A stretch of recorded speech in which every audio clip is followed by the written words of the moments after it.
ឥតឈប់ឈរធ្វើឲ្យព្រះរាជកុមារសិនសមុទ្រធុញទ្រាន់ហើយម្យ៉ាងទៀតទ្រង់គិតថាព្រះបាទឧសរេនមកតាមយកព្រះនាងសុវណ្ណមាលីទៅវិញព្រះរាជកុមារមិនព្រមប្រាប់ការពិតដោយព្រះអង្គចង់ឲ្យព្រះនាងសុវណ្ណមាលីរៀបអភិសេកជាមួយបិតារបស់ខ្លួនហើយព្រះរាជកុមារទ្រង់បានប្រកាសនៅចំកណ្ដាលសំពៅនោះភ្លាមថាព្រះអង្គមិនព្រមប្រគល់ព្រះនាងសុវណ្ណមាលីទៅឲ្យព្រះបាទឧសរេនជាដាច់ខាតតែព្រះអភ័យមនីទ្រង់គិតថាព្រះបាទឧសរេនជាអ្នកជួយទ្រង់ឲ្យចេញផុតពីកោះនោះទ្រង់ក៏បានចូលទៅនិយាយលួងលោមព្រះរាជកុមារសិនសមុទ្រឲ្យទ្រង់ប្រគល់ព្រះនាងសុវណ្ណមាលីទៅឲ្យព្រះបាទឧសរេនតែទោះជាព្រះអភ័យមនីទ្រង់ព្យាយាមនិយាយយ៉ាងណាក៏ដោយក៏កុមារសិនសមុទ្រមិនព្រមប្រគល់ឲ្យដែរពេលនោះធ្វើឲ្យព្រះបាទឧសរេនទ្រង់ខ្ញាល់ខ្លាំងណាស់ហើយទ្រង់បានចូលទៅសុំព្រះអភ័យមនី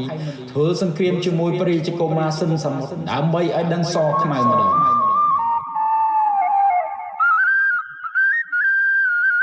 ពេលនោះព្រះអភ័យមនីបានប្រាប់ទៅព្រះបាទឧសរេនថាព្រះអង្គមិនអាចយកឈ្នះព្រះរាជកុមារសិនសមុទ្រដែលជាមនុស្សពាក់កណ្ដាលយៈពាក់កណ្ដាលបាននោះទេតែព្រះឧសរេនទ្រង់មិនជឿថាខ្លួនមិនអាចយកឈ្នះកូនក្មេងទៅព្រះបាទឧសរេនទ្រង់បានរៀបចំទ័ពសំពៅ100សំពៅដើម្បីទៅកំទេចសំពៅរបស់ព្រះរាជកុមារសិនសមុទ្រចំណែកព្រះរាជកុមារសិនសមុទ្រក៏បានទៅប្រមូលទ័ពចៅសមុទ្រនិងប្រាប់រឿងរ៉ាវទាំងអស់នោះទៅដល់ព្រះនាងសុវណ្ណមាលីឲ្យដឹងនៅរឿងធ្វើសង្គ្រាមនោះ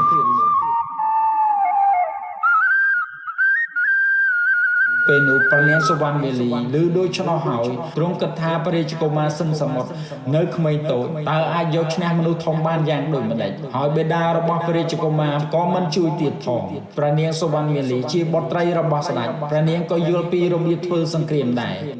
ព្រះនាងក៏បានចេញទៅជួយព្រះរាជកុមារនៅពេលដែលសង្គ្រាមបានចាប់ផ្ដើមសម្លេងទ័ពបានបន្លឺឡើងយ៉ាងកងរំពងចំកណ្ដាលមហាសមុទ្រដោយការរៀបចំក្បួនដ៏សែនវៃឆ្លាតរបស់ព្រះនាងសុវណ្ណមាលីក៏យកឈ្នះទ័ពព្រះបាទឧសរេនទៅចំណែកព្រះរាជកុមារសិនសមុទ្របានចូលទៅចាប់ព្រះបាទឧសរេនចងដៃ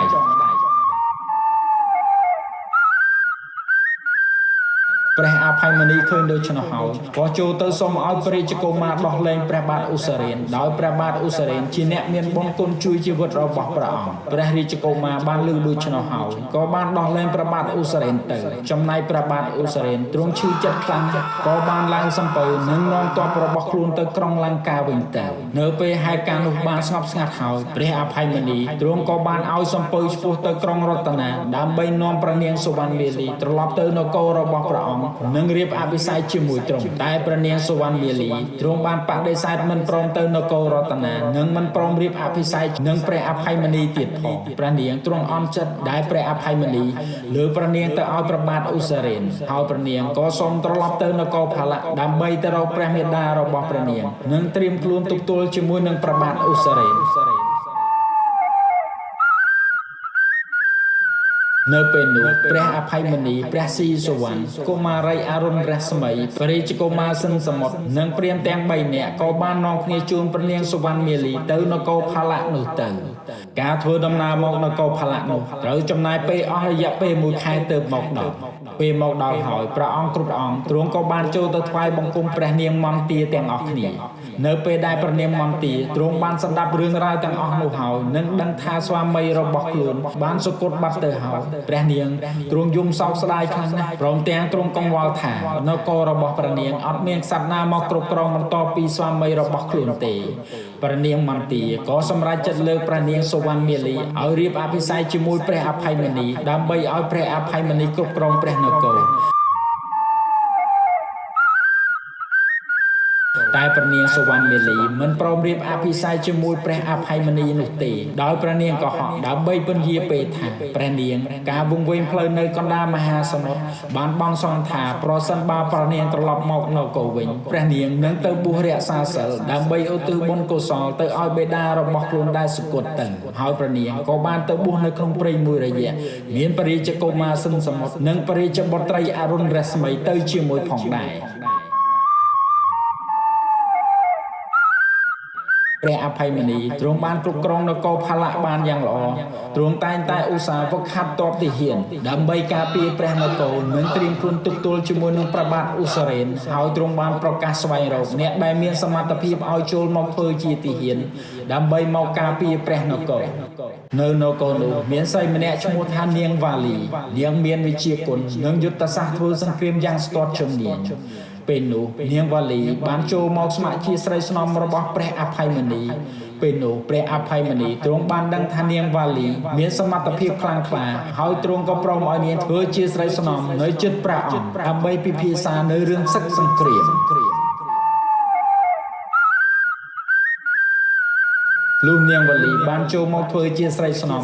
នឹងទីប្រឹក្សារបស់ព្រះអភ័យមនីហើយកាលនោះព្រះអភ័យមនីទ្រង់រងចាំរៀបអភិសេកជាមួយព្រះនាងសុវណ្ណមាលីយូរពេកទើបនាងវលីឲ្យព្រះអភ័យមនីប្រើល្បិចប្រកាសថានឹងរៀបអភិសេកក្នុងរយៈពេល3ថ្ងៃខាងមុខទៀតដោយមិនបានបញ្ចេញឈ្មោះកូនក្រមុំឲ្យគេដឹងនោះទេចំណែកព្រះមាតារបស់ព្រះនាងសុវណ្ណមាលីទ្រង់បានឮដូច្នោះហើយទ្រង់មានការព្រួយបារម្ភខ្លាំងណាស់ខ្លាចព្រះអភ័យមនីតែងតាំងនាងវលីជាមហេសីជំនួសកូនរបស់ខ្លួនព្រះនាងក៏ប្រញាប់ទៅសុំឲ្យព្រះនាងសុវណ្ណមាលីឲ្យលាចាកភ្នោះដើម្បីរៀបអភិសេកជាមួយព្រះអភ័យមនីពេលនោះព្រះនាងសុវណ្ណមាលីឃើញមាតារបស់ខ្លួនមកអង្វរដូច្នេះក៏ទ្រង់ព្រមលាចាកភ្នោះហើយរៀបអភិសេកជាមួយព្រះអភ័យមនីតាមល្បិចដែលនាងវលីរៀបចំឲ្យពិធីរៀបអភិសេករបស់ព្រះនាងសុវណ្ណមាលីបានប្រពទៅ7យប់7ថ្ងៃបន្ទាប់ពីរៀបអភិសេកមួយរយៈពេលមកព្រះអភ័យមនីទ្រង់មានអារម្មណ៍នឹកដល់ព្រះសុទ្ធត្ថនិងព្រះនាងបទុមកេសរដែលជាមាតាបិតារបស់ខ្លួនគង់នៅក្នុងនគររតនាដែលព្រះអភ័យមនីមិនអាចយាងចាកចេញនគរផាឡៈបាននោះទេព្រោះនគរនេះពុំទាន់មានភាពស្ងប់សុខនៅឡើយដោយទ្រង់បានឲ្យព្រះស៊ីសុវណ្ណដែលជាប្អូនប្រុសរបស់ទ្រង់ទៅសួរសុខទុក្ខជំនួសព្រះស៊ីសុវណ្ណទ្រង់បាននាំព្រះរាជបុត្រីអរុណរស្មីនិងព្រះរាជកុមារសិនសមុទ្រឡើងទៅសំពៅពោះទៅកាន់ក្រុងរតនាដើម្បីសួរសុខទុក្ខព្រះមាតាបិតានៅពេលទៅដល់ក្រុងរតនានោះហើយព្រះសុទ្ធត្ថនិងព្រះនាងបទុមកេសរសប្បាយចិត្តខ្លាំងណាស់ដែលបានជួបបុត្ររបស់ខ្លួនឯងម្ដងទៀតហើយព្រមទាំងមានចៅមកលេងដែរទោះបីជាបិតារបស់ព្រះបាទស៊ីសុវណ្ណបានបណ្ដេញព្រះអង្គចេញពីនគរគ្រានោះក៏ដោយក៏ព្រះបាទស៊ីសុវណ្ណមិនខឹងនឹងព្រះបិតារបស់ខ្លួនដែរហើយទ្រង់បានទៅរស់នៅក្នុងនគររតនាដើម្បីមើលថែមាតាបិតារបស់ព្រះអង្គអស់រយៈពេលជាយូររឿងព្រះអភ័យមនីមិនទាន់ចប់នៅឡើយទេពុកម៉ែបងប្អូននៅមានភាពបន្តទៀត